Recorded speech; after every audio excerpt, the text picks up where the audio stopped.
বাংলাদেশ আর ভারত পাশাপাশি দুইটা রাষ্ট্র। আমি একবারই জানি যে আমাদের চারিদিকে বা তিন দিকে ভারত আছে। এটা যেমন আপনারা মনে করেন আমাদের একটা দুর্বলতা, আমি মনে করি এটাই আমার সব থেকে বড় শক্তি।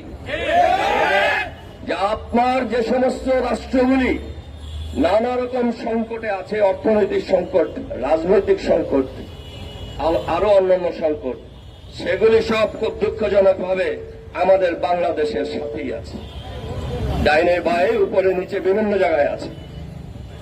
আপনারা যদি বাংলাদেশকে আপনাদের ভুল বৈদেশিক নীতি দিয়ে অস্থির রাখতে চান, তাহলে আমাদের অস্থিরতার ঢেউ আপনাদের এই দুর্বল জাতিগুলিকে, দুর্বল রাজ্যগুলিকে এমনভাবে ভাসিয়ে দেবে যে সেই ঢেউ যখন স্তিমিত হবে তখন ওগুলির অনেকটাই আপনি খুঁজে নাও পেতে পারেন।